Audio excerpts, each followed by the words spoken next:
I'm Ron Strickland. This webcast is one of a series in which I'm providing some brief lectures and commentaries on topics from the courses I teach in literature and cultural studies. This particular episode is one of a series on the English poet John Milton and his epic poem, Paradise Lost. In another webcast, I've said some things about Milton's family background, his education, and his political activities during the English Revolution of the 1640s and 1650s. In this installment, I'm going to focus on Book 1 of the poem Paradise Lost.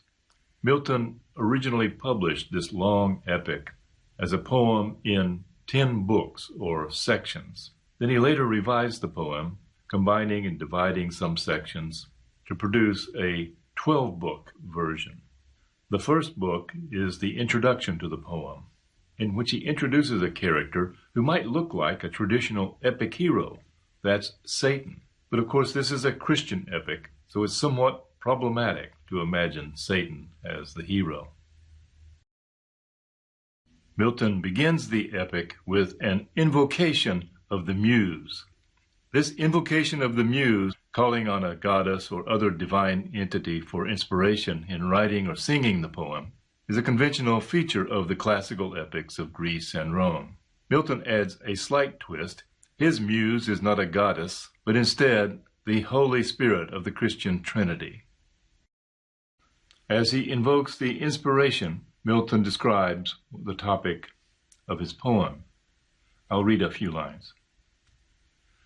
Of man's first disobedience and the fruit of that forbidden tree, whose mortal taste brought death into the world, and all our woe, with loss of Eden, till one greater man restore us and regain the blissful seat, seeing, heavenly muse, that on the secret top of Oreb or of Sinai didst inspire that shepherd who first taught the chosen seed, in the beginning, how the heavens and earth rose out of chaos.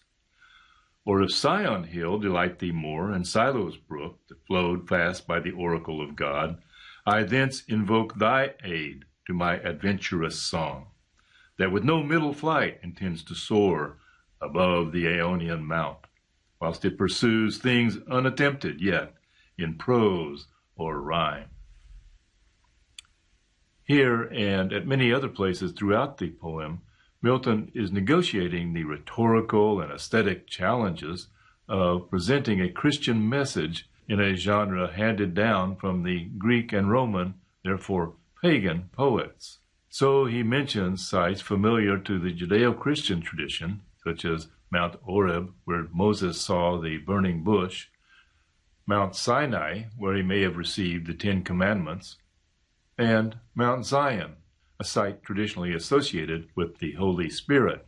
Then Milton asserts that with the inspiration of the Holy Spirit as muse, his poem will soar high above the Aeonian Mount, a site associated with the muses in classical Greek poetry.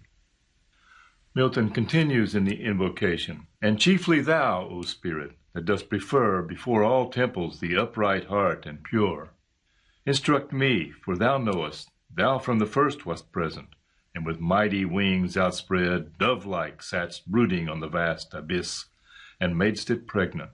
What in me is dark illumine, what is low raise and support, that to the height of this great argument I may assert the eternal providence and justify the ways of God to men. This question of justifying the ways of God to men is rather problematic.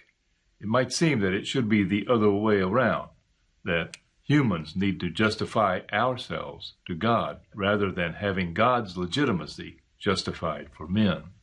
It may be seen as a new and characteristic way of looking at the relationship between the human and the divine that is ushered in by the paradigms of modernity, rationalism, individualism, and humanism. Say first, for heaven hides nothing from thy view, nor the deep tract of hell. Say first what cause moved our grandparents in that happy state, favored of heaven so highly, to fall off from their Creator, and transgress his will, for one restraint, lords of the world besides. Who first seduced them to that foul revolt? The infernal serpent, he it was whose guile, stirred up with envy and revenge, deceived the mother of mankind. What time his pride had cast him out from heaven, with all his host of rebel angels, by whose aid, aspiring to set himself in glory above his peers, he trusted to have equaled the Most High if he opposed, and with ambitious aim against the throne and monarchy of God, raised impious war in heaven and battle proud, with vain attempt. Him the almighty power hurled headlong flaming from the ethereal sky, with hideous ruin and combustion down to bottomless perdition, there to dwell in adamantine chains and penal fire, who durst defy the omnipotent to arms. So Milton has raised a question to the muse and has answered it himself, or has been inspired to answer it. Who first caused the downfall?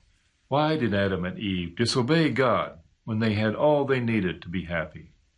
Lords of the world, besides. They were lords of the world, except for this one prohibition, not to eat of the fruit of the forbidden tree. And who was the tempter? Who first tempted the mother of mankind to eat the forbidden fruit? It was the serpent, Satan, who had been cast out of heaven, aspiring to set himself above his peers, the other angels, daring to presume that he could be equal with the Almighty.